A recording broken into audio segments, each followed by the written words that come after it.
Hello, ladies and gentlemen, and welcome to a very special Teamfight Talk Show. That's right, 'twas the night before Worlds, and all through the house, everyone was just basically playing TFT. There was no special ending to that one. I'm DoA. Of course, Frodan is with me as always, and we have a very special guest today for our very special episode. Is Ramkev, on the night before he competes in the World Championship, decided that he would come on the show and hang out. What a guy. How you doing?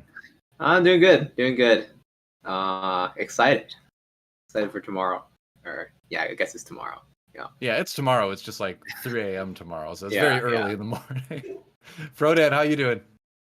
I'm doing all right. I mean, yeah, it's going to be an early day. NA plays a little bit at disadvantage because of time zones, but I mean, we have to let the rest of the world, get a little bit of an edge to make it balanced and even, Yep, exactly. Yeah, that's what it is. This is the NA nerf. This is how they keep NA is like not the best region. It's all conspiracy. Yeah. I see it just because of timing. Yeah, it's like I can read the Matrix now, man. Like I understand it. We've got a lot to talk about today. It's a lot of esports news, obviously. Digesting, what may go on at Worlds, all that kind of stuff too. But first, we need to get to know our guests a little bit better. Obviously, we're going to get to see you play a lot of games this weekend, or this week rather. But Ramkev, tell us a little bit about yourself. How did you end up in TFT? How did you find yourself in Worlds? Like, what's your process to go from just discovering the game to in the World Championships? Mm-hmm. Yeah. So basically, I started off playing Dota Auto Chess. So I played that for a decent amount, and then like around the summer of 2019, if I remember correctly, is when like the offshoots started popping up, like TFT and Dota Underlords. Mm-hmm. So I actually first played Dota Underlords, and then that game got unbearable, so I started playing TFT. So that was around like mid set 2, I want to say. Okay. So I played a bit of set 1, like just in the beta test, because that's everything was fresh and exciting, but like eventually you have to choose one. Yeah. But yeah, I started just like playing like TFT instead of Dota Underlords, like mid set 2. So then I played semi seriously. I think I got up to challenger, but wasn't really like top of ladder. And then set 3 came around, set 3.5, and like the same thing. The main thing is like I didn't really try to climb in rank. I just played on 2 accounts, right? So the big problem with playing on 2 accounts, and if you can't devote like all of your time to the game, which like during that time and like even now because I'm a student, you can't really do that all the time. If you're playing on 2 accounts, basically all I was doing is playing decay games every week, and it was just play decay games, and you can't really climb, right? And so then you just accidentally make it to challenger. I know how that is. Yeah. I mean, like basically, because I just had like with the decay games, both accounts were like around GM or so, and then like at the end of set 3.5, I was like, I'll just get this other like one of my accounts up to challenger, and then set 4, I just played on the 1 account, and I entered like I was in one GiantSlayer tourney, it was like one of the challenger series. And so I won that. It was like towards the end of set 4 when Ari and Ash were in meta.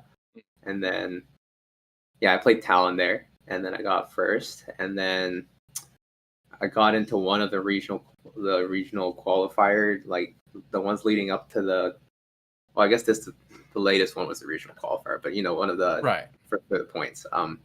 I didn't do too hot there because like the first game, I tried to play Warlords, and then, Warlords, I want to roll down at 7 to hit some cats, right? And I rolled down all of my gold, and I didn't find a single cat, and so, I tilted, and then I just tilted for the rest of the day. But yeah, then I found out I qualified for the regional qualifiers off of just ladder points, so that was pretty good. And then I just played in the tournament. And now I'm here. Nice. Now you've made it all the way to Teamfight Talk Show. Congratulations. Yeah. It's a big achievement. It's true. What I have to ask, what was the moment where, or was there even a moment when you were like, all right, I'm going to be playing this seriously now. Like, this is something where I want to really try to be the best. I mean, so like normally when I play TFT, it's mostly just to have fun.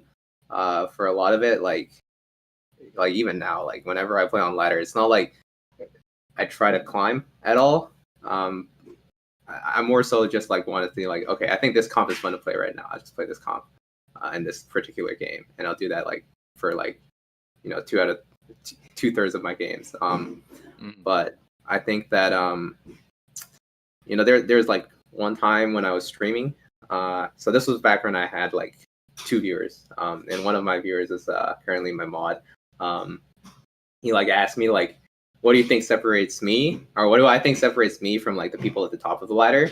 And honestly, like I told him that like I don't think that there was anything like in terms of skill that separated me from the people like at the top of the ladder. I just thought that like there's a very specific type of discipline that you need to reach like top 10, top 1 on the ladder, right? And I just kind of don't have that discipline. Because if I had to play like, for example, when Kale is strong, if I had to play Kale like 15 out of 20 games, I just wouldn't. I wouldn't do that because it's like food, right? If you eat the same food all the time, you're probably gonna get sick of it. It's the same thing, right? If I had to play Kale 15 out of 20 games, I'd probably get sick of playing TFT as a whole. What food best represents Kale comps? Not ramen. Yeah, not ramen, maybe spinach. Actually, I kind of like spinach. Maybe Brussels sprouts. Wow. Oh, okay. Wow. So one of those You vegetables named is yourself after good for a you. food. That's what makes it really funny. You're like comparing it to food, but can you have ramen 20 out of 20? I probably couldn't have ramen 20. Not because I couldn't, but like it would be bad health wise. I feel like ramen is more like a bad reroll comp that you play like that you go 8th half of the time. But it's like fun anyway. Broth that they take like 3 days to make the broth. It's like very gourmet ramen. Oh yeah. That's when you hit all of the spats and like you hit like. Okay. It's still the comp. It's just like with a whole bunch of other add-ons, right? Okay. Actually, I want to ask you this since you tend to be one of the more open players that we'll see. What do you think makes a complete TFT player? Can you like go over like some of the things that you feel like is really comprehensive that encompasses what you believe to be peak TFT skill? Right. So peak TFT skill. First, I think first off, I think you have to be able to play every comp in the game. I think if I hear a player is like, oh yeah, I don't really play this comp because I'm unfamiliar with it, then I'll be like, well, okay. They're not that good. But obviously, like there are people that don't play every comp in the game. It's like, and they do very well, right? So, but like just for my personal preference, I think that like if you don't utilize every unit in the game, especially now, right? In set 4 with the chosen mechanic, if you can't do that, you're losing out on a lot of value, right? So that's the first thing, and then the other thing is just like conscientious decision making at every point in the game. So things like positioning, things like looking forward and where you think your comp is going to go, things along those lines. If you're always paying attention to stuff like that, I think is very, very important. So like, obviously if you're playing like a few comps, it's good because it kind of hones that skill, right? Yeah.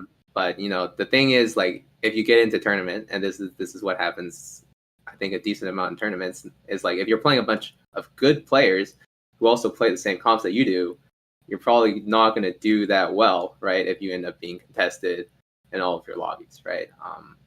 So I think that being able to utilize all of the tools that the game offers you is something that's very important.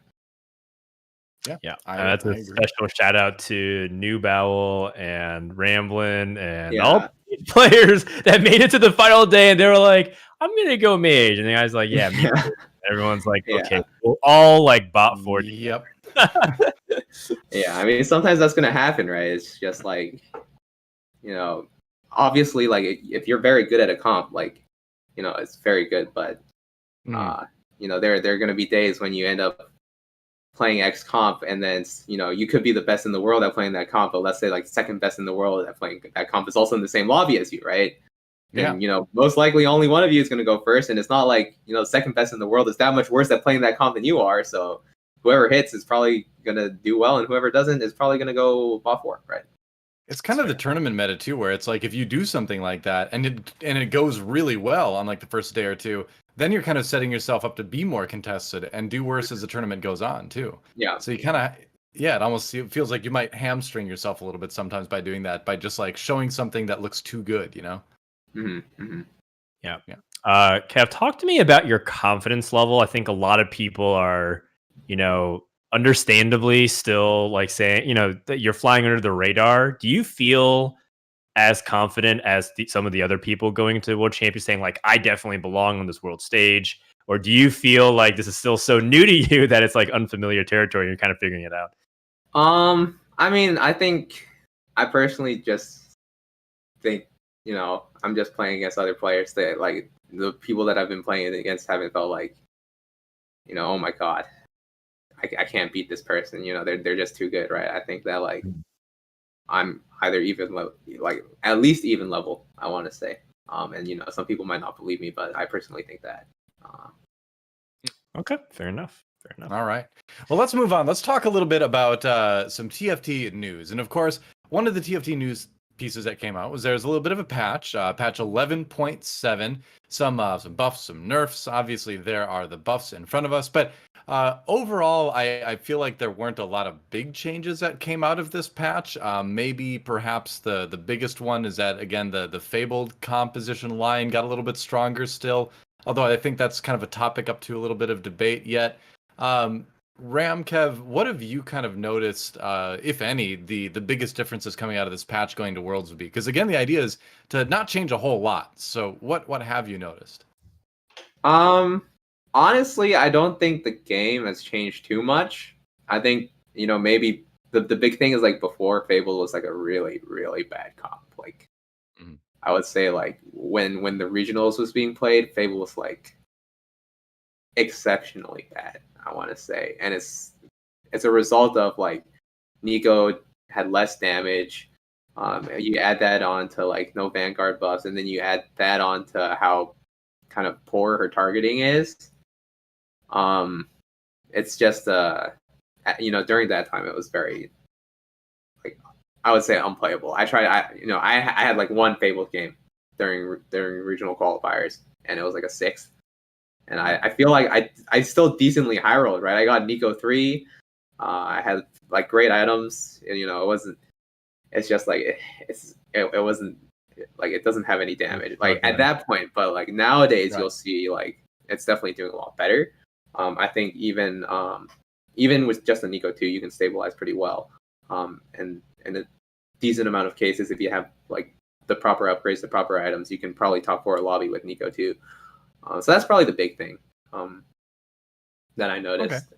Everything else seems like relatively the same. I mean, like you're not going to see too many Irelia 3s in your game. Obviously, you're probably not going to see too many Vlad 3s, but maybe they're decent as well. Vlad 3 is the underrated OP. Nobody knows yet. Frodan, what have you noticed? I've noticed that streamers try chasing it more often. Streamers they like playing Darius 3 a lot just to see how far they can push their streak with it. I've seen people play 9 Cultist and try to go Vlad 3. I've seen people play like Adept Slayers and just like make Irelia 3 their main tank and just like forget anything else. And Irelia with like the full tank build, which is like, basically Bramble Vest, Dragon Claw plus any other tanky item. Is that like maybe an Ornn item is just like actually unkillable, except unless they get like true damage from set. So there's some interesting spicy stuff that you might see like alternative win conditions. I'm thinking about how, every now and then in the qualifiers, you saw people play like 3-star Vi, 3-star Jarvan Warlords, right? And that did like well enough for like a top 2, top 3. You might see like 1 or 2 of those throughout World Championships. Like, oh, they just happen to high roll like a 3-star very early of some of these unconventional champions and actually land top 4. And then Mort's going to be like, look at all these cool diverse builds that come out because of this one person that did well in the top 4. So that's my prediction of what's going to happen from this patch. Oh, Talon is also like a lot more reasonable. That comp has been making a comeback. Yeah. For So sure. yeah, we'll see how it goes. But overall, the meta is in a really stable spot. Actually, one thing that's been surprising is the amount of people in the lobbies. It's the end of the set, so I think a lot of people don't take the LP results nearly as seriously. And so you have a lot more people chatting now in game than usual at like Masters, GM, and Challenger. And a lot of people are talking about how they enjoy the patch currently. They think it's actually in a good spot. So, I think like overall, we had like, some rocky moments in set 4.5, but I think we landed in a really good spot. I agree. I feel like over time we're starting to see, those moments come a little bit fewer and farther between too. So overall, it seems like that the balance is starting to get a little bit more consistent, which is great. And I think again, like these last couple patches are probably some of the best patches we've ever had for TFT in a competitive sense, just in terms of viability of so many different comps and so many different little things like you mentioned, where maybe you do go for the Vi 3 or the Aurelia 3 and like play something a little bit spicier with that. But it is great. And on that note of balance and changes to the game over time and all that, there was a really interesting article that came out called /dev Teamfight Tactics Fates Learnings, and it was a great article. Mort wrote this one, I believe, and it was a really great insight into sort of the mind of not just him, I believe, but the development team in general, as far as how they approached Fates, things that they tried that worked, things that they tried that they felt didn't work that well. But I always love reading about the mindset that goes into game design and the thought process that's involved in there. And so we wanted to take a look at a couple specific things. And this one is probably one of the ones that a lot of people are talking about. And we'll highlight the bold part. So they said, for now, we're going to look at set mechanics that still fit our primary goals of adding variety and uniqueness to the game, with a caveat. Since elemental hexes, galaxies, and chosen all felt very out of your control, we're also going to be exploring ways to add some player agency to set mechanics to see the impact that has on the game. And that's really interesting. So I wanted to get your takes on that, Ramkev and Frodan, about that statement and what you think it might mean. Okay. Yeah. Oh yeah, Frodan, you can go first. I should have thrown that to one of you specifically. Yeah. Sorry, I failed as a host right there. I'll throw that. I was going to throw it to our guests, but Ramkev, you already pre-threw to Frodan, so Frodan, go ahead. Yeah, I'm curious what this means. There are rumors that some people outside of Riot have been able to try out Set 5 so far in Reckoning, and just talking about like how different it is just from mechanic, separated from things like elemental hexes, galaxies, and chosen. These kinds of mechanics all have one thing in common, which was like, here's like a situation that was not like the one you had previous game, and how do you deal with it? And so when they're saying like we want to add some more player agency to set mechanics, that's really intriguing to me. It's like, do we get to choose? Like, are we like voting on certain things? I'm not sure. Like, what does that really mean? So I don't. It's very open ended. And honestly, I've like kind of gone full circle several times on things like the chosen mechanic in Galaxies. That like at first I loved the idea. Then like playing it 300 games was like, okay, I'm kind of bored of this. And then like realizing like I'm a noob and there's like ways that I can get edges over my opponents of just it all being random.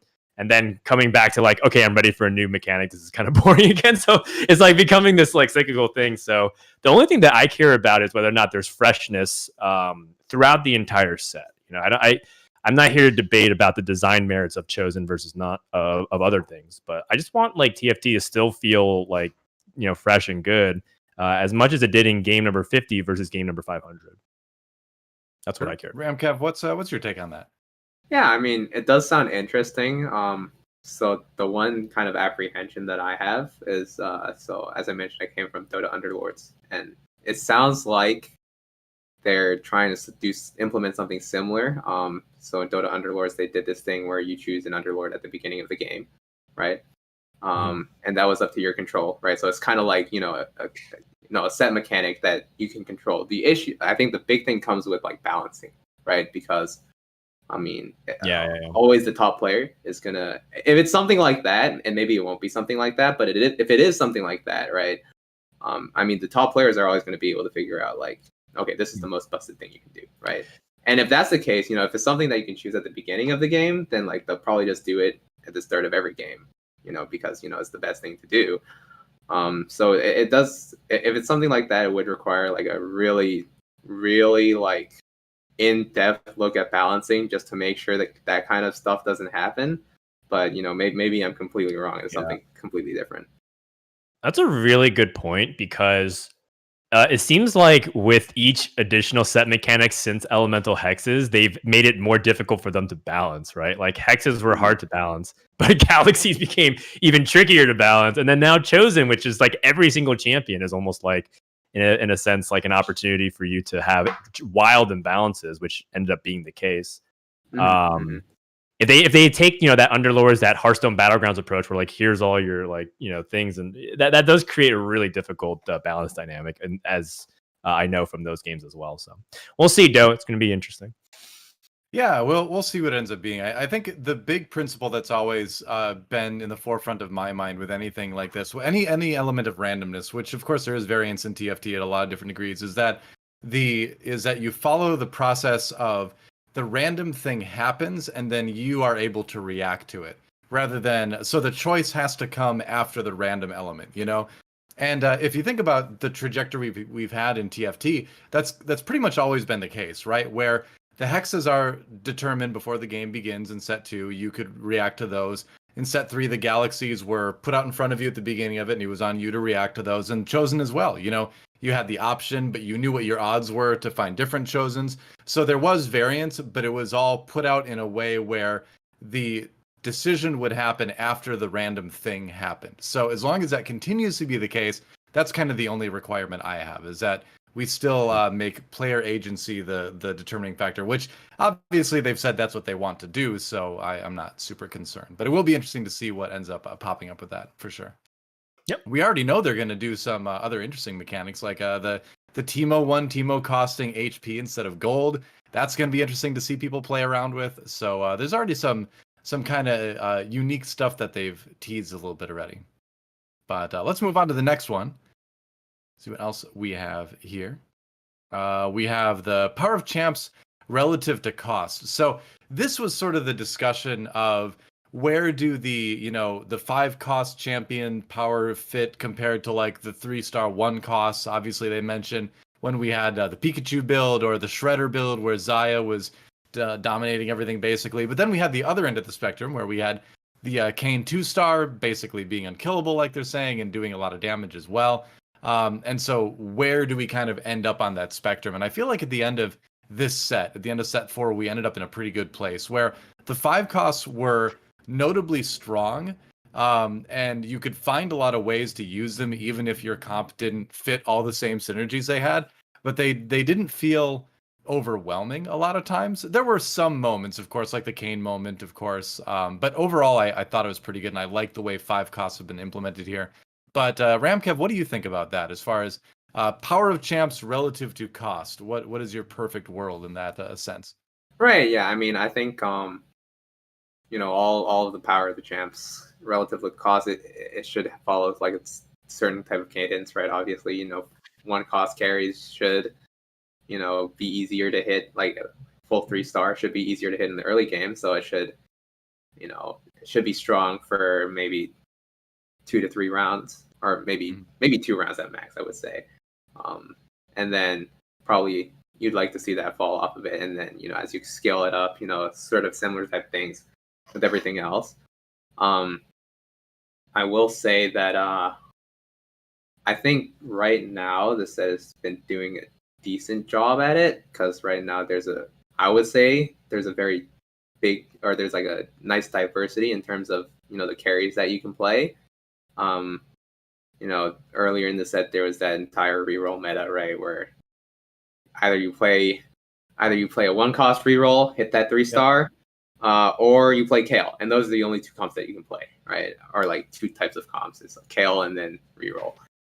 And then afterwards, it's like a very 4-star or 4-cost heavy meta, right? But I'm glad, like right now, I think there are a lot of 3-cost units that are seeing a lot more play, right? Like I think a lot more people are playing Kalista carry, a lot more people are playing Akali carry, right? So those are stuff that like it should be harder to carry those as like a as a 2-star upgrade, but it's also easier to hit the 3 stars for those like 3-cost carries, right? So I feel like if you 3-star those, it could be on par with like a 2-star 4-cost carry or a 2-star 5-cost carry, right? Just like in terms of the amount of gold that you have to spend and like the amount of resources that you have to go into building those types of carries. But I think it's been hit or miss depending on the patch. But right now, I think it's in a good spot. Yeah.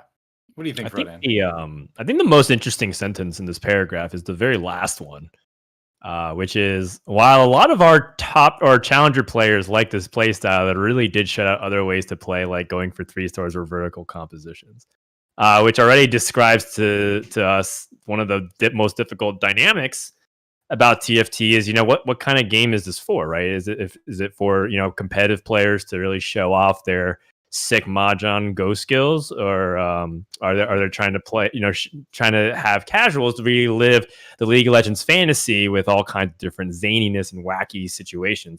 And the answer is both, right? Like, they clearly try to care about both echelons of play. But in this situation, it was just very amusing to me, because for like a week or two, you get to see like nonstop awful takes on Twitter and Reddit, just like legendaries are just so like too strong. They're so easy to play. You just play legendaries, like, and to me, it just like screamed to me that you had no idea how to play that comp if you think it's easy. And to this day, right now, legendaries is still like one of the hardest ways that you can actually play the game. But like one of the most rewarding. So it made me a little sad that patch, it was so negatively received by the casual player base, because I thought it was one of the coolest things. Every time I'm teaching someone how to play TFT, and I get a chance to show them a fast 9 legendary strat and walk them through like how fast you have to be cycling through and constantly making micro adjustments and all these different things, and like you have like 6 different item carries until you finally hit Samira. It's really, really sweet, and they always walk away feeling like they got so many lessons out of that. And I wish that there was more things like that in the game, but I can understand that if it's the most dominant play style, that people would hate it. Yeah, you can definitely see it. I like 5-cost being strong. I've never minded a bunch of 5-costs being the strongest comp of the game, because why wouldn't it be? It's a bunch of 5-costs are the strongest units, and like Dan said, it's not as easy to get there in a lot of cases as people think it is. You do have to do, again, like what Dan said, in terms of really knowing what your strongest board is, not losing that win streak a lot of times. You have to do a lot of things to make sure you can get there safely, because we've all had the games where we get to 9 really fast, but then we have no HP and no gold, and we buy like 1-star versions of each legendary and lose, and we're like, I had the legendary comp, what happened? And so it does take more skill than people realize. And so I don't mind that being the pinnacle of comps in the game. But going forward, I think one of the interesting things that we can see incorporated is kind of a little bit of what we saw in set 2, with Lux kind of being this extra tier of unit that works into a lot of comps late game. And then with, again, what they suggested with Teemo, where he sort of like is set apart from other units as well. So you can have your 5-costs and have them be strong, but also add in these little things at the higher tiers to make it interesting and maybe break that up a little bit more too. So I'm kind of curious to see how that's going to play out in set 5 going forward, because I think there's some wiggle room up at the upper echelons of cost and power that they can do some interesting things with.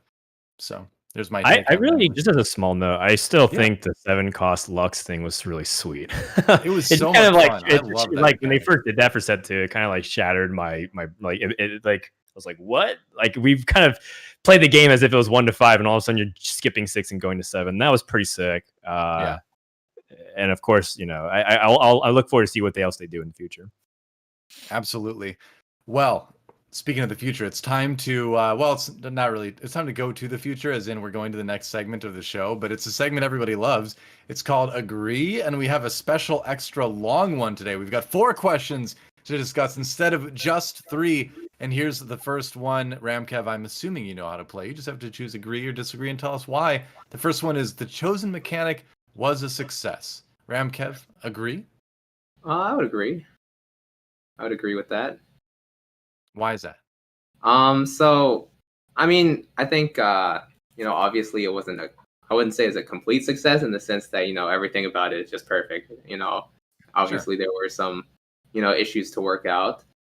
Like I personally still have, you know, my own issues with the chosen mechanic. I think that like, you know, one of the big things has been alarm. One of the big things has always been, you know, people complaining about four-star chosens at level 7, right? And you know, before it was like 30%, and they were like, okay, this is a problem. Let's make it 5%, right? And like, this is another problem. Let's make it 2%, right? If it were that big of a problem, you know, I understand like the, you know, wow, you hit the 4-cost chosen at level 7. That's like a wow moment. But like from a, you know, from like competitive standpoint, you know, I think if it were that big of an issue, they should have just made it 0. But I think like as a whole, the chosen mechanic is great, and in the sense that it rewards like a very extensive game knowledge, right? Especially, you know, 1-cost chosen in the early game, 4-cost chosen in the late game, whether or not you can pick them up based off of what items you have, what units that you're currently holding, right? Whether like those types of decisions really reward people that have like a very, very extensive knowledge of the game, right? Because a lot of people won't be able to see that type of value. All right. Yeah, I think it's a good take on it. Frodan, what do you think? Agree? If you ask me, you know, this patch or the previous patch, I would say yeah. As soon as they kind of brought down the chosen percentages to the 2% for 4 costs, I think that's when I was like, okay, this mechanic I think is good. Maybe a couple of chosen still like too strong, right? Like some early ones are just like way more skewed towards others. If you get like a cultist chosen, still it's like way too strong in my opinion. But outside of that, you know, I think currently it landed in a good spot. But boy, was there a lot of turbulence on the way to here, man. Like we've had some really egregiously bad patches where chosen was extremely skewed. I think it was, of course, highlighted by quite possibly the most prominent example was the 4-1 roll down, where everyone was just basically in the lottery constantly, and it just wasn't really rewarding because part of what makes TFT a really fun game as you continue to learn is because as you get better, you realize, one, like the more you learn the game, the less you actually realize you know, and two, like you're supposed to have all different kinds of play styles available depending on the situation. And Chosen ended up giving a strong direction to the point where it was incorrect to do anything but roll on 4-1. Right. So I would say that for a big stretch of time, Chosen mechanic was not a success in this set. But where we landed was a good spot. And, you know, it's all about how you finish strong, you know, DoA. So I feel like I'm like a half agree, slightly leaning more towards agree. But Okay. if you asked me 2 episodes ago, DoA, I'd be like, I don't know. I don't know if I could say that. We can give you the double icon, the agree, disagree. Yeah. We'll give you the half and half there. But I agree. I think at the end it's definitely strong. For me, this is an easy agree. Despite the ups and downs that the mechanic had throughout the set, because everything you said, Frodan, is definitely legitimate. But for me, it's an easy agree because I felt like the mechanic helped me grow as a player more than any other mechanic in the game ever has.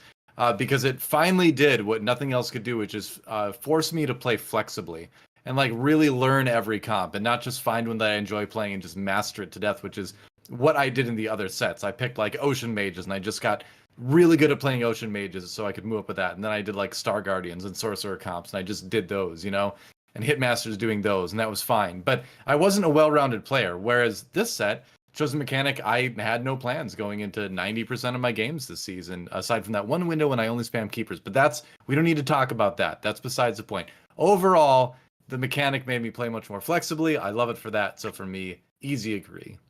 Let's see number 2. Carousel doesn't need any major changes. It's in the sweet spot between predictability and adaptability. Ramkev, agree? It's actually hard for me to interpret this question. It's in the sweet spot between predictability and adaptability. Yeah. Basically, is Carousel good? While you think, you might start noticing a trend that we're basically taking snippets from the dev learnings article. Yeah, they basically made these statements, and we're basically agreeing or disagreeing with what Mort was writing. Yeah. I think, well, for me, I feel like I personally have never really cared that much about Carousel. Like in general. Ooh, so really? Yeah, so like, you know, people all the time they talk about like item starts and like what do you want as your first item off of Carousel, like what am I supposed to do with items here, right? And that's because a lot of the times people will have a comp in mind, right? So they'll be like, I want to play this comp, so I'm going to lead towards getting X item, or I think X item is OP in the current meta. I'll take this first, right? But you know, there was a very long period of time, I think, right before regionals, where I was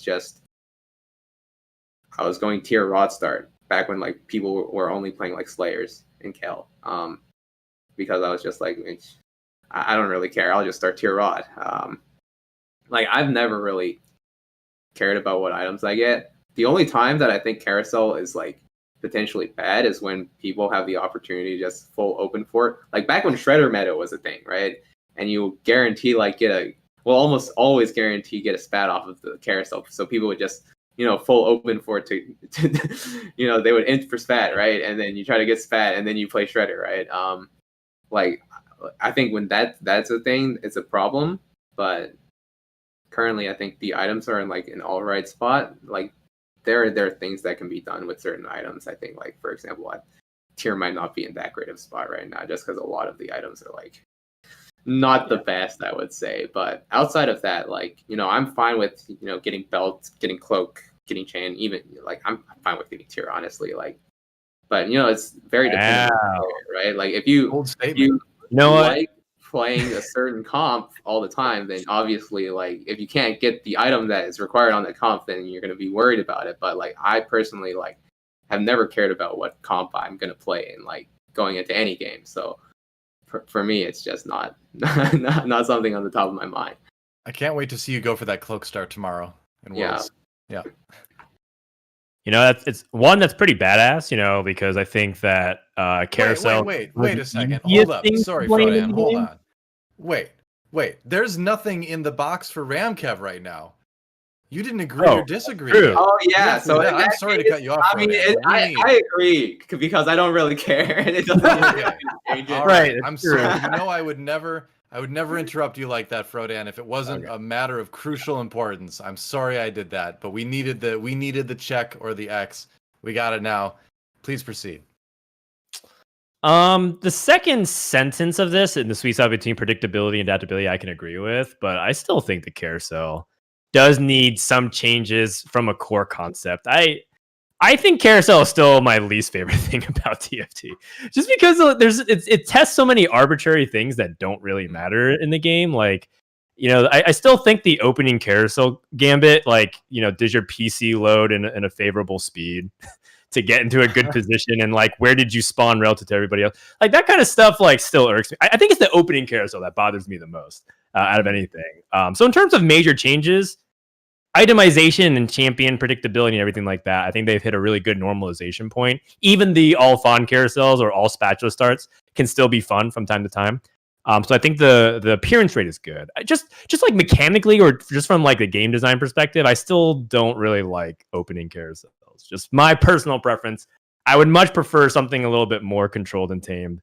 So it's not really about things that that's not important, right? Like if you want to test micro and positioning skills, that's what Summoner's Rift is for. Like these kinds of like small little like edge pixels that you can get. That's not what TFT is trying to test, in my opinion. So you disagree is what you're saying? Yeah, I'll go ahead and disagree. Okay. All right. I mean, I'm surprised, Frodan, because I would have thought removing the ability to run away from like the final shot that's going to kill you to like get a higher placement. I thought them taking that out was going to be enough for you, but now you come for the carousels too.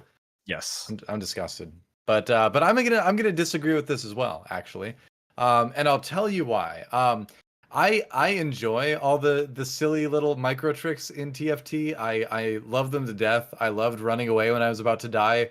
I loved getting specific maps to let you do that farther. But as far as the carousel goes, I've spent a lot of time, getting really good at getting that item component when I want to get it, and I feel like that's a little bit of that StarCraft player in me. It's still getting to come through in TFT with that. So I can't disagree with what Frodan is saying, where do those things belong in TFT?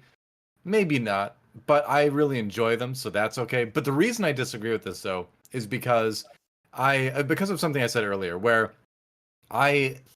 well, maybe kind of relates to it or not. I've been up for like 11 hours and my brain is turning off. But what I don't like is when I've made all these plans, meticulous plans for how to put my items together, and I've maybe gone on a lost streak specifically so I could pick early in the carousel and get something, and I maybe need like a bow or something. But then it ends up being an all defensive item carousel. And so through no fault of my own, I was making good decisions. Suddenly, I'm not going to get an item component that's going to help me at all. I'm not going to be able to turn things around when I needed to. And that one thing just throws off your game so completely at certain points that it tilts me off the planet. So I don't mind the carousel existing. What I don't like is specific offensive or defensive item carousels. Just make it all uniform. Make it all the same thing. Maybe throw in the Fawn carousel once in a while, but just, no more all offensive or all defensive. So for that reason, I will disagree. Completely valid, but also shows your true colors as a person that likes to force a comp. Oh yeah, well, I am who I am. I can't. I'm not going to hide from that. Let's go on to the next question. Fortune and pirate-like ultra greed synergies should be in every set. Ramkev, agree? I mean, so like from a excitement factor. Like there are two answers that I would like to give, but honestly,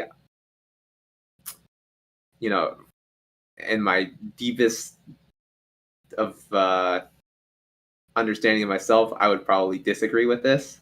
Obviously, when you play something like this, like Fortune or Pirate, it's very fun, right? Like there's just because it like expands the cap on any comp, right? How any comp can normally be played, right? If you play Fortune, you end up with like 4 Nikos, and suddenly you're able to hit like a 3-star 5 cost, where normally you probably would never, ever, ever, ever be able to do that unless like you were hard streaking for the entire game and you were level 9 without losing any health, right? And Fortune kind of lets you do that even at level 8. I've seen people hit, 3-star 5 costs at level 7 actually. And let alone level 8. So in that sense, it's really fun, but I just think that it kind of disrupts a little bit of what I think. Like, I mean, there are some fun interactions, like who can open Fort harder when you're playing Fortune. But like, I generally don't like that method of playing. I thought, the pirate synergy is still like, it's in a similar manner where like pirate was kind of different where you didn't have to open for it really. You just, use the extra gold that you get from farming coins off of people. Yeah. But especially Fortune, I think that like, it's just, maybe if it were better balanced, it would be like, okay, but currently, like the way that Fortune is, it just feels like, if you're playing Fortune and not even like high roll, right? Just like medium roll with it, you're almost always going to be guaranteed a first.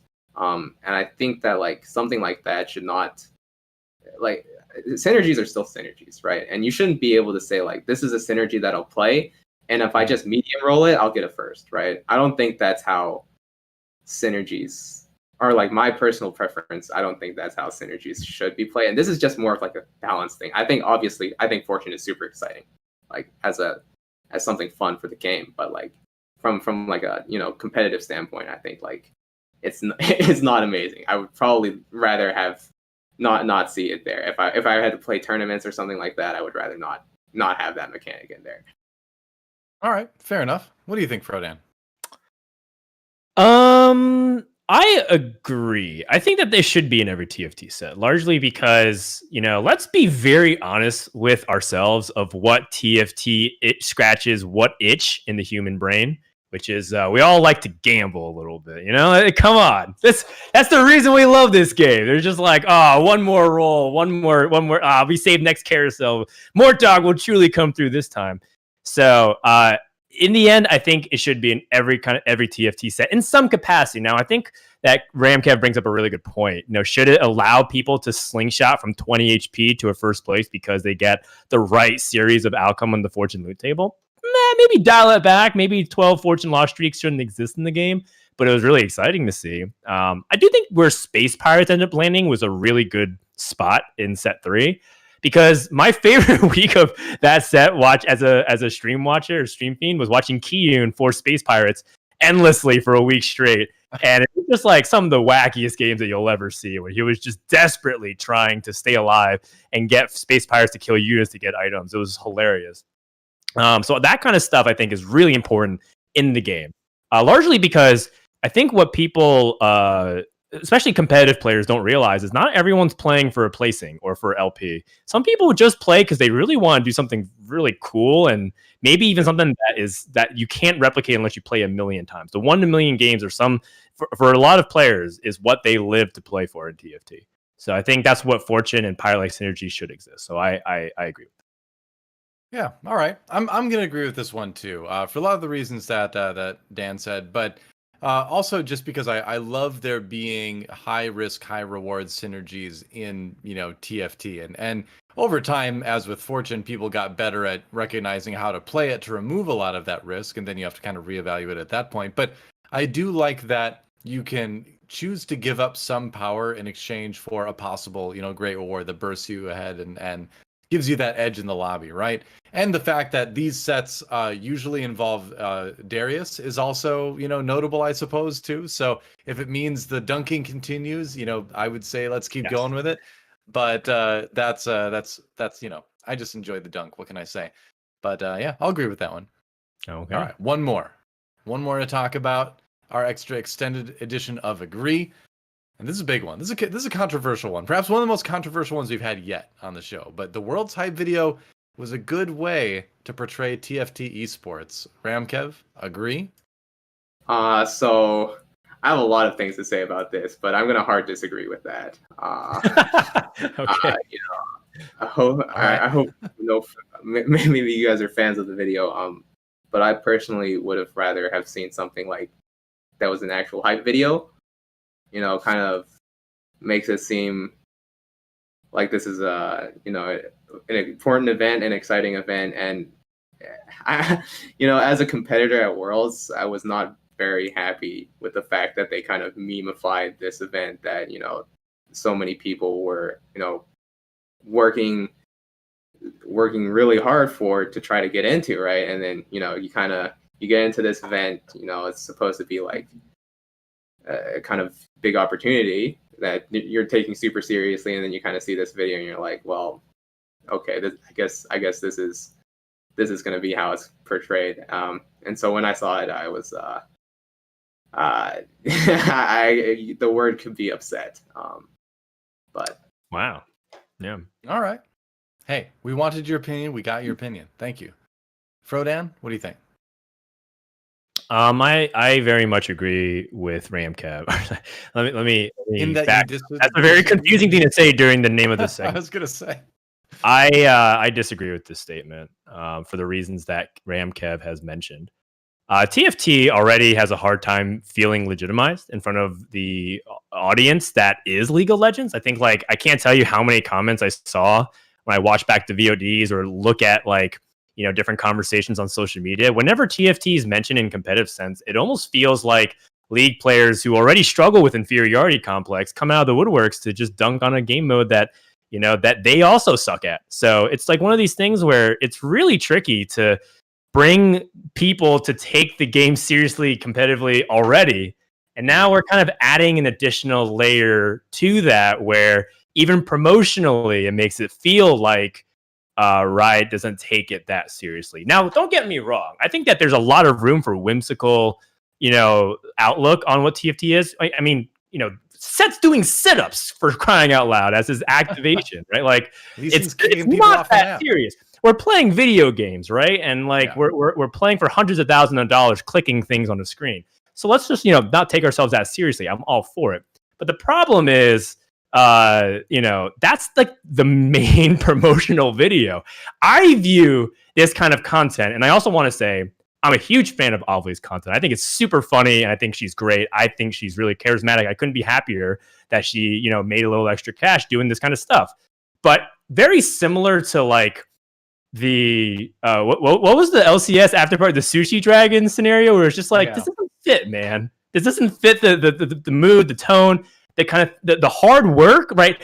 When Kurum qualified for World Championships and he like cried on stream because of how much like passion and hard work and effort and enthusiasm all came gushing out at once when it culminated in this winning moment. Like that's the kind of emotion that we should be capturing, not like the kind of embarrassment that feels like to be associated with, you know, being pointed as a joke. It took like a minute and a half in that video for the first name of a competitor to be shown.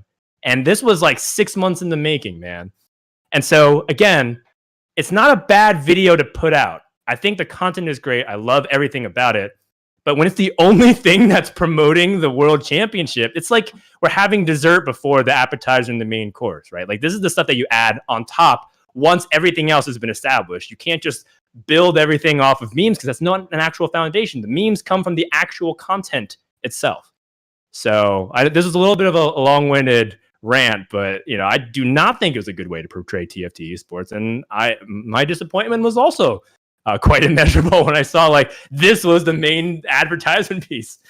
It's a lesson learned, and I'm sure that they know that, and I think it was a good idea, but it could have been executed way better.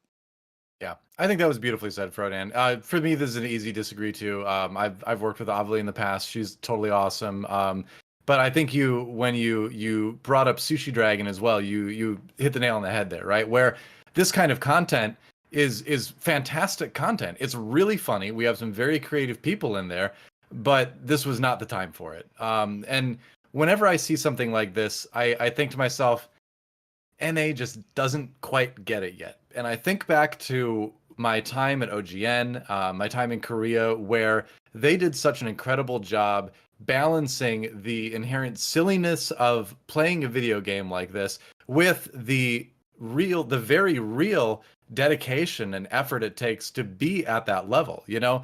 And that's something I've always said, where have fun with the video game and respect the players, right? If you go back to all the League of Legends casting I did over the years too, we made so many jokes in those broadcasts, and we said so many silly things. We had so many silly situations. We dressed up like Shen. We did all sorts of stuff. But when it came time to recognizing the achievements of the players, you take all the silliness out, because there's nothing silly about the effort that goes into doing what they're doing, right? And so where this is worlds for TFT, right? This is the pinnacle of competition for teamfight tactics. And so, like you're saying, to go so long in the video without even mentioning a player, to have the focus be on sort of the silliness rather than the, you know, achievements. There is a time and place for silliness and stuff like this. This wasn't it. I think it missed the mark in a big way. And like you said, lesson learned. So hopefully next time we'll see a blend of that, because there's definitely room for this type of content within the broadcast. Oh yeah. OGN always did tons of silly stuff where they'd have like the players play like a League of Legends version of Jenga or something like that, and they'd put those like video segments between games during commercial breaks. So there's all sorts of time to do fun things with the game and with the players. But when it comes to introducing your whole event, please focus on the effort and the achievements that these players have, you know, gone through to get here. That's all we ask. So yeah, that's about it. Good discussion. So let's move on to esports news. And of course, first thing we got to talk about is the NA results. Obviously, we've talked about those a little bit as well. But here, once again, our NA representatives, Kurum, Mismatch Socks, DQA, and Ramkev, who is joining us right now. Now, I want to jump ahead with this right away and talk about something that's been going on a little bit, because I really can't wait to hear your opinion on this, Ramkev. And this is the sort of in-house quote-unquote scrims, right? Where we've got all these players that have qualified playing together, and this just blows my mind, because in all my years of esports, I've never seen pros be so open as far as practicing with each other and, you know, kind of exposing their plans. Obviously, there's not a lot of secrets you can keep in TFT prep, but you can reveal things like trends, right? Tendencies certain players have that other ones can pick up on, and this makes it easier for them to research it. So what's the deal, Ramkev? Is it that hard to find prep elsewhere, or are you just not worried about people kind of sharing things? Well, I guess the first thing, I don't think all the players are taking the in-houses like super seriously, in the sense that, you know, you'll, if you're streaming it, you'll probably just still be talking with chat. You'll still be doing stuff like that. Some of them, sometimes it's a good time to like test out comps that you're like, okay, I'm not too familiar with this comp. I want to see, how well it would do in these types of lobbies. So, you can test that kind of stuff out. But I think like it is a little bit hard to find like very high quality lobbies all the time. So like if you play on ladder, and you're like a top challenger player, a lot of the times what's going to happen is you're just going to get into a lobby that's just like, 2 challengers, 4 GMs and two masters. And this set is even like, it means even it's a little bit even worse. Like originally, like in set 4, if you see 4 GMs, it's like not terrible, right? But now, with the increased thresholds of challenger and GM, right, with the more spots, it's actually around like it'd basically be, you'd have like 1 challenger, 1 GM, and then 6 master players would be like the equivalent from set 4, right? So a lot of the times it's kind of hard to find, lobbies where you can get basically really high quality competition from every player, right? And I think like that's probably one of the main motivations for playing these types of in-houses, because like, obviously leading up to regionals, there were some in-houses among the NA players, right? Just to practice, like, what is it like to play with, top challenger players as like every single slot in the lobby, because there are things that you can do on ladder that you can't get away with in a fully stacked lobby, because people are going to be a lot better at punishing you for doing those things that, a master or GM player is never ever going to be able to do. So I think that's one of the main motivations. And on the same note, like, information exchange is not like the worst, right? Because, I think especially for players that are very flexible, and I want to say that like a lot of the players in here are very, very flexible, right? So, you see one comp that you might have never seen before, you see one of these top players play it, a lot of the times they'll be able to look at it once and be like, okay, I see the concept behind this. This is not something that I would have ever thought of on my own. I'll pick it up now. So, the information exchange is there. So in that way, it is beneficial. Obviously, you might be trying to hide some strategies that, you might not want people to know about. But honestly, like if all of that information is usually like somewhat public, you could go into somebody's LOL chest. You can't hide your LOL chest, right? You can just go in their LOL chest and be like, oh, these are comps they have. These are the items they're using, right? Like, and make those secret alts. Yeah, make the secret alt accounts. But most people will be like climbing on ladder. But if there's really something that you wanted to like hide, like when there's like a meta comp, right? You're never gonna be able to hide the meta comp from a top player, right? Because they'll be like, yeah, of course, that's a strong comp, right? And there are comps that that could be strong, but I feel like most people would be aware of it at that point. It's not like, in TFT, information is like all in the open, right? It's like a full information type of game. You can see what's on people's benches. You can see what boards they're playing. So in that sense, like, if there were really like a super, super secret, and maybe this is wrong. Maybe you can pick up on like more subtle things as if you pay a little bit more attention, but I feel like, getting used to the environment and maybe like getting used to like what it'd be like, because, obviously the players in China are going to play in very different lobbies than from NA, right? Because the players in China, so I'll just give an anecdote, right? Like you'll be playing a game with like 3 Chinese players, right? And, all of a sudden you're going up against the board that's completely empty, right? And like NA, they might have 1 unit on the board, the 1 or 2 units on the board. But like in China, what they do is they say like, oh my God, this guy is trying to lose streak, but I'm trying to lose streak. The only way that I can beat that is if I don't play any units on my board and I RNG it. So they'll like completely open for it, right? Like you'll be looking at their board one round, right? And then you'll be like, okay. And then you'll look and then they'll get matched up against you and you'll be like, wait, they had 4 units on their board before and now it's completely gone. But like, it's stuff that I think, if in those new environments, it's actually pretty good to get used to. And I'm sure like for like a Chinese player playing with like other regions, right? It's the same thing. Like they probably are not used to those types of play styles. So in that sense, like it's good because you can familiarize, like for the player personally, you can familiarize yourself with that. Okay. So there, I feel like it's, at least now the benefits kind of outweigh the detriments, I would say. Interesting. All right. One more quick question for you. If there was a way for you to practice and get good quality practice in a way where none of the other players would be able to see it, would you still play with the other players that are qualified, or would you take that more secret method of practicing?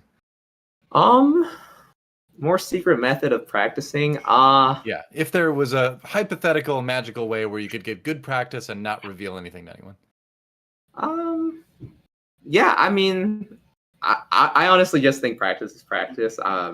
Personally, sure. I don't try to hide too much, like in the way of like the comps that I play. There's certain things that I do with like positioning and stuff that I think, or like, you know, how I try to like pressure a lobby that I don't want to talk too much about like all the time. But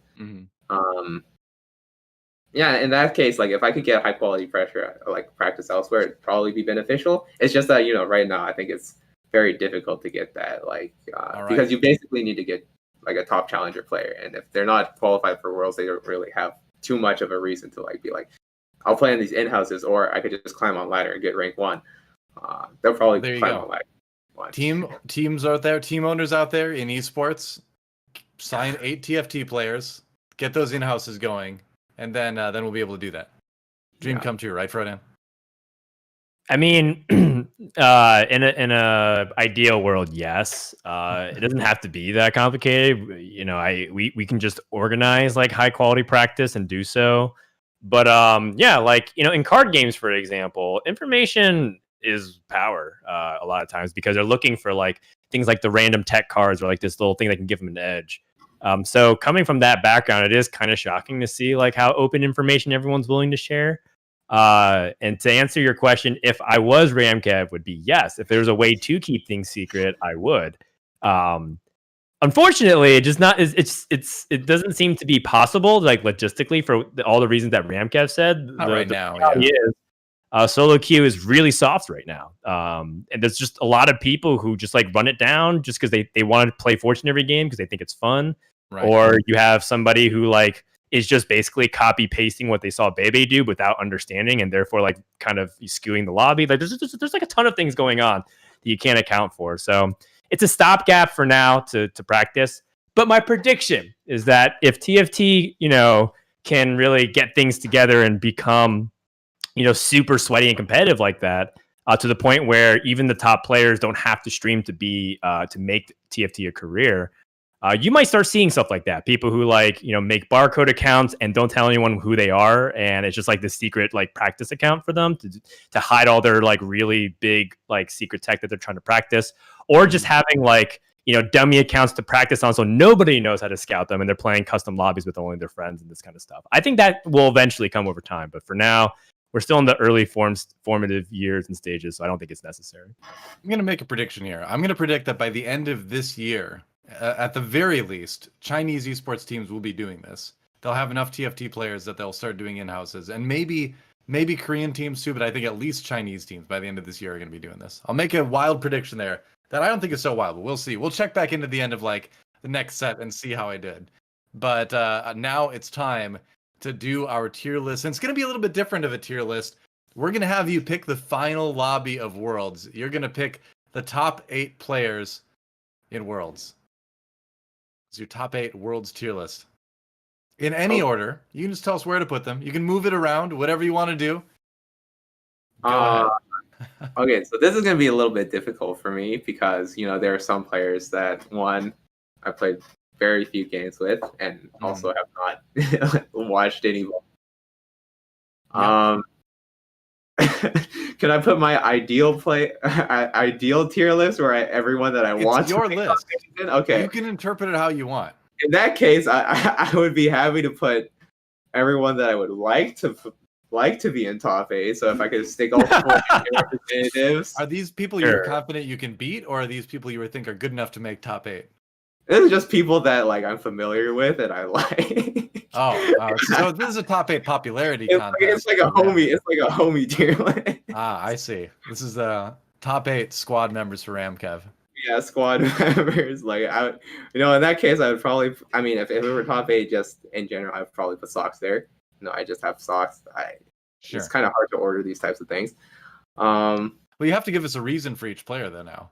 Yeah. See, here's the thing: we would let you get away with just giving us a name for how good they are if you were really ranking them in terms of your perceived skill of them. But if this is like a squad thing, like a buddy thing, you have to give us good reasons for everyone to be on there. Mm-hmm. I mean, Socks. One. I think Socks is a great player. But sometimes he stops by in my chat, says some funny things. One time he helped me with a VOD review, so that was great. Also NA rep, pretty good. And I feel bad that Socks has to wake up at 3:30 all three for each day of competition. So I'll give him this one. All right. Then I put myself there just because I would like to be in the top. I would like to make the last day. You are your own homie. All right. Yeah, I am my own homie. Let's see who else. We have Pie Hat. I would like Pie Hat to make top 8. Just because Pie Hat is Pie Hat actually spends a lot of time in my chat and on my Discord. So I think we've gone to become pretty close. I would like Pie Hat to do well also because he's on my fantasy draft. yeah. So I'm a big fan of Pie Hat, and I hope Pie Hat does well.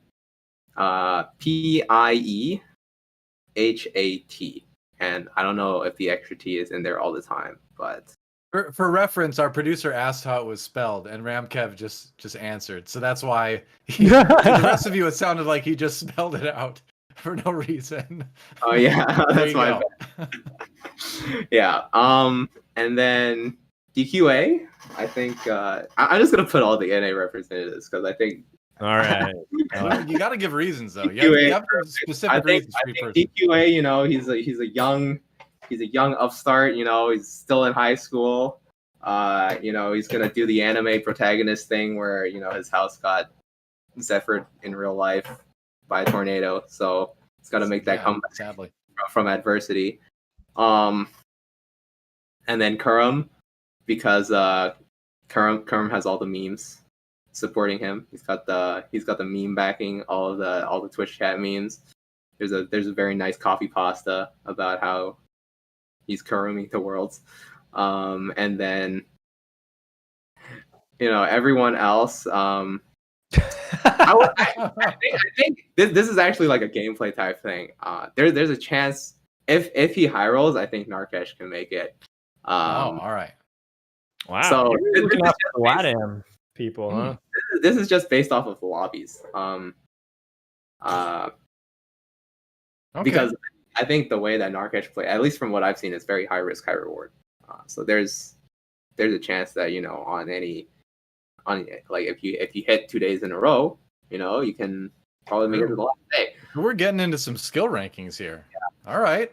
Good. Let's keep this going. Yeah. All of the 8 with homie. There's not enough. There's not because I'm not familiar with everyone else. I think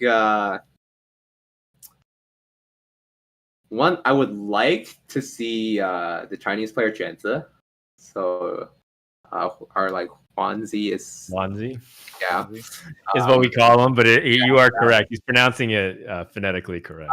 So I in terms of skill, I wouldn't say he's head and shoulders above all the other Chinese players, but I think that the way that he plays is very, very interesting. I think that the types of comps that he goes for are very, very different from I think anybody else that you'll see at the tournament. So I'm looking forward to seeing how he does, and I think that I would personally just like to see him in top 8 because I just like seeing different play styles, different ways of seeing the game. So the fact that he plays so in my mind so differently from everybody else that I've ever seen is I kind of want to see that in top 8. And then the last one, I played with some KR reps today, so maybe I'll put one in. There's no one from EU in here. I forgot to include anybody. It's because I filled up all the slots with NA players. Sure. But I think SCSC. No EU. That's the right Nice. answer. I mean, you've picked my entire fantasy team, I think. Yeah, but you did it based on the homie system, though, so I'm kind of worried about your success this weekend, Frodan. No. I picked Wanzi, SCSC, Pi Hat, and I picked a dark horse, Yatsuhashi from Japan, because someone's got to. Yeah, Sure. of course. Sure. I mean, I feel like I just don't know enough about any of the players, so I can't like. And the thing is, I feel like skill-wise, I haven't really felt like anybody's just so head and shoulders above the other players. Where like it's like, wow, this person has to be in top 8, otherwise you're trolling, right? Like, in the end, there are skills in TFT that are going to separate some players from others. Right. But still, there's still a decent amount of RNG in there. So, on any good day, there could be a player that makes it over another player, even though they might be like by a small margin. They might have some larger skill set than the other one, but you hit, right? True enough. All right. Well, I think this was an interesting list. It kind of flowed between different types of lists during the making of it, but I think we got a good one at the end. Glad to see SC on there. That's a player that I followed for 10 years now across different games, so I'm hyped to see him in Worlds tomorrow. That's going to be fun. But now let's move on to our final segment of the day. It's going to be the mailbag. And we're going to go through a couple questions here. Here's one. Have you noticed any regional differences in terms of early item slams or early mid-game boards? If so, could you elaborate on some of the logic behind some of these preferences?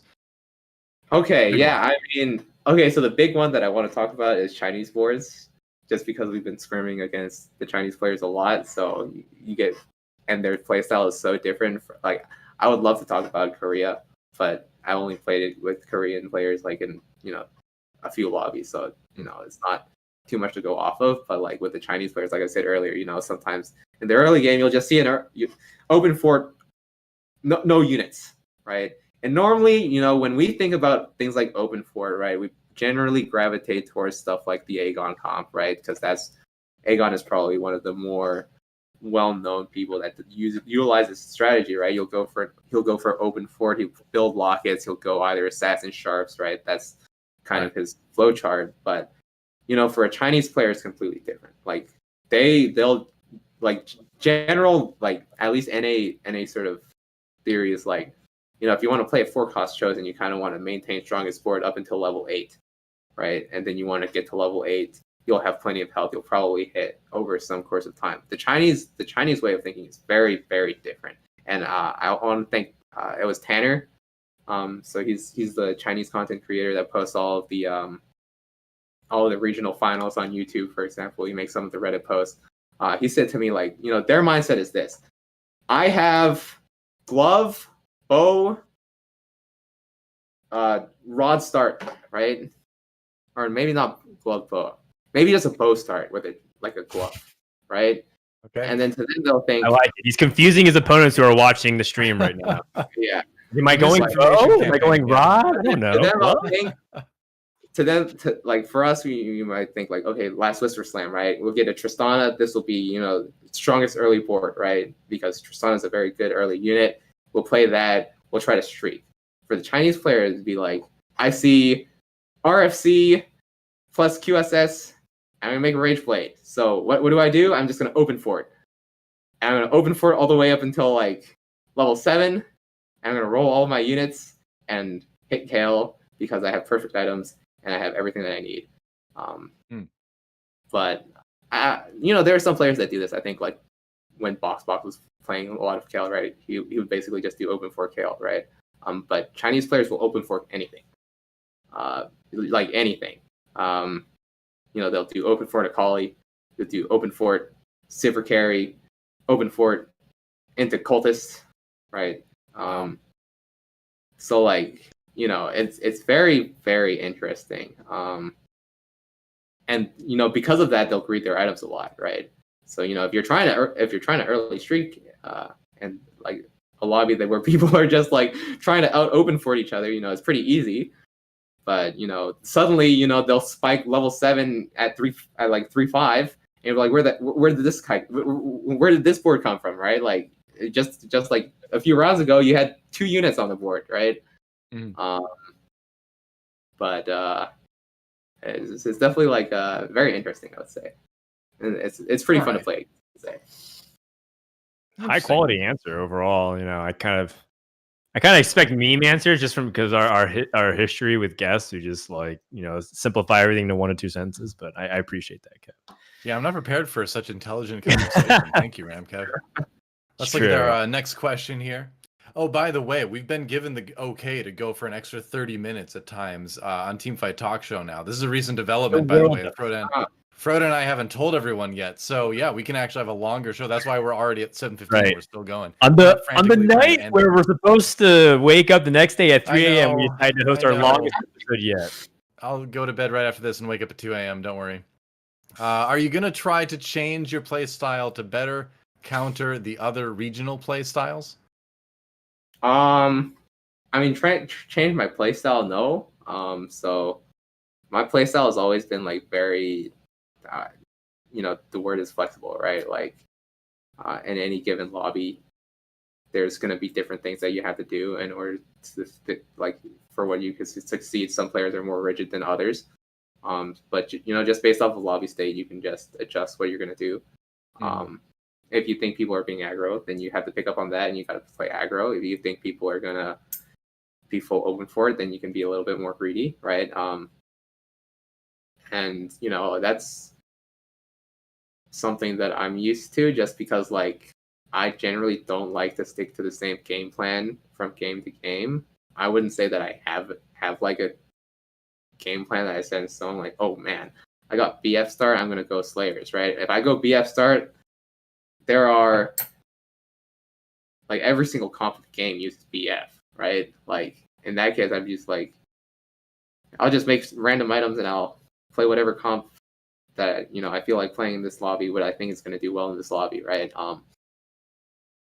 But you know, in terms of play style, I don't think I've done any adjustments. I have tried, like, you know, there's some games where, you know, Socks and I will be in lobby and on ladder, and then we'll like open fort just to test out the Chinese style. But like that's not really like what I'm trying to do like in tournament. Yeah. All right. As I expect a lot of open fort.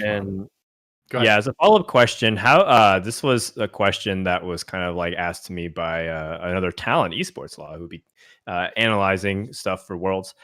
You know, like how do you go about like learning trees in particular, because you are a wide player, and so you know a lot of people prefer to watch VODs. They're like trial and error. Some people get coaches. You know, like so how do you go about like learning as wide as you do? Right.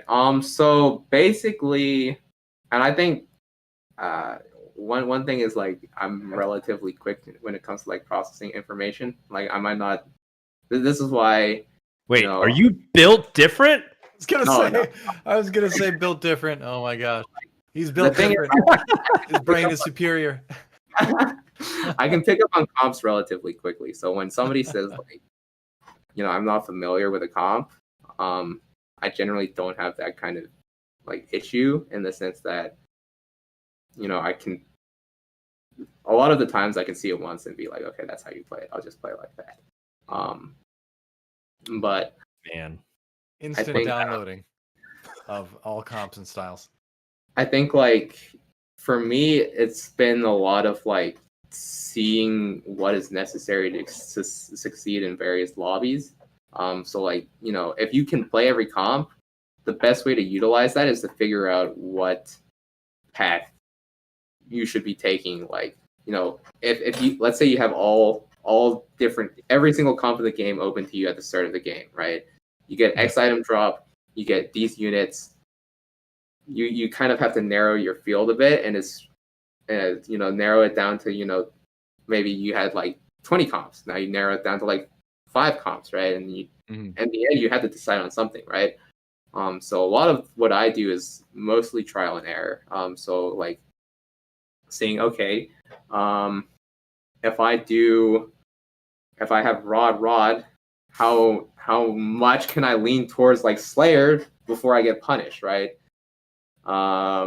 Because, you know, obviously rod is not going to be amazing when you're trying to play Slayers, because you want GA, you probably want like some crit gloves, right? And you know, this actually happened to me in the last day of regional qualifiers. It's like I had rod tier, and I got like Slayer Chosen Z. I was like, well, I'm gonna try to play 6 Slayers from this spot. So I had Slayer Chosen Z with decap on Wow. what's this Darius, and it went. That was my 1A, because I was just trying to do that thing that I was like not familiar with, and it just went terribly, right? But like sometimes you have to do that kind of stuff if you really want to like know what you can and can't get away with. So like I don't really, I've never been coached before, and I don't really like reading guides, because I feel like that's interesting. All right. Don't read guides. Don't get coaching. Just be smart. It's fascinating. That's it. It just clicks, though. It just clicks. All right. Well, here's our final question. Where do you see the future of TFT Esports going, and what will it take to make it even more successful from a player perspective? I mean, I would love to see TFT Esports just take off. Obviously, like, you know, I really enjoy playing this game. I think, like, you know, even if I didn't make Worlds, like, I think playing this game is just like so much fun.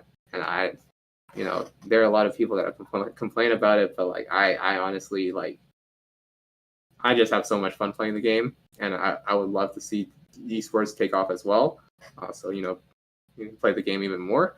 Obviously, I think it's very far from that point. I think China is a little bit closer to that.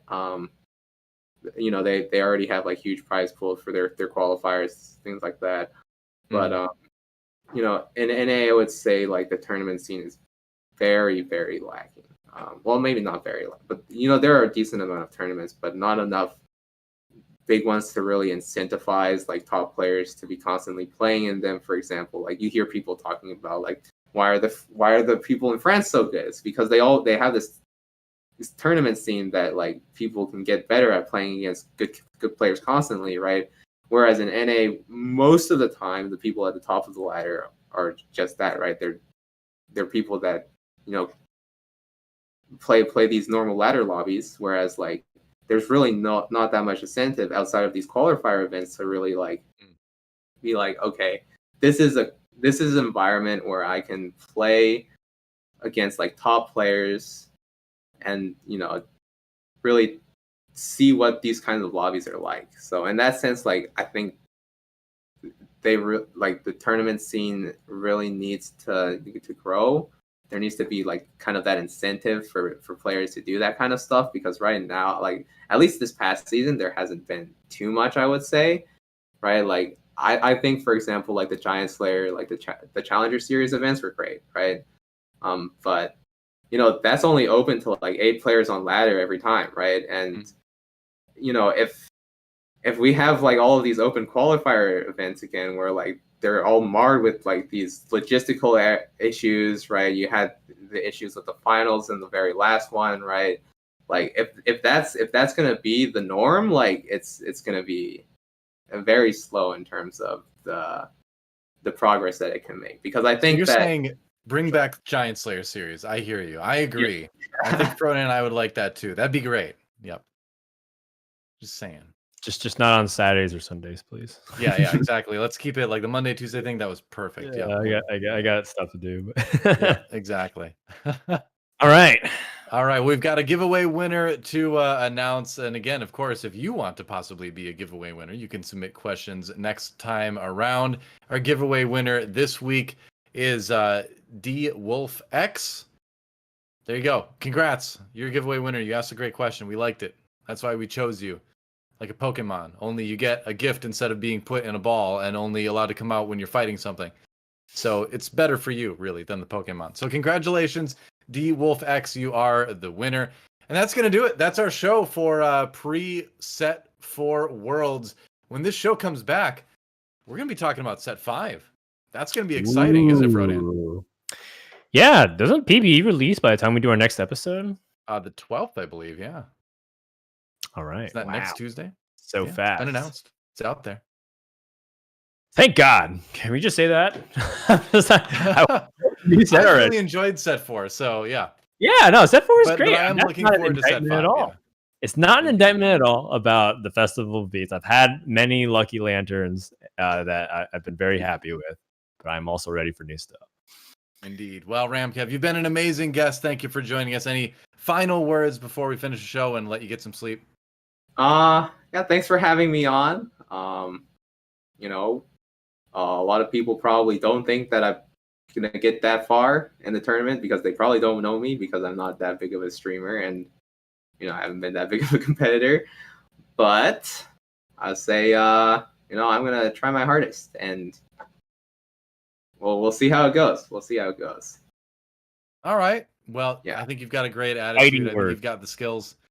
Best of luck tomorrow in the tournament. Frodan, any parting thoughts before we end it? Tune in tomorrow, 8 a.m. Eastern. It's going to be great. Indeed. Yeah. 8 a.m. Eastern, 5 a.m. Pacific. That's when we'll be getting started. It's gonna be great. I think we're all gonna get some sleep. We're all gonna get up then, have some coffee, get splash some cold water in our face, and get ready to cast some of the best teamfight tactics you've ever seen. But for this show, thanks for watching. This has been Teamfight Talk Show. A big shout out again to the crew behind the scenes that makes this show work, and to the team over at Riot that makes the game we get to make a show about. That's pretty great too. So thanks for watching, everybody. We'll see you next time on Teamfight Talk Show. Definitely come and watch the finals starting tomorrow. It is going to be amazing. Until then, stay safe, enjoy TFT, get ready for set 5, and we'll see you at Worlds.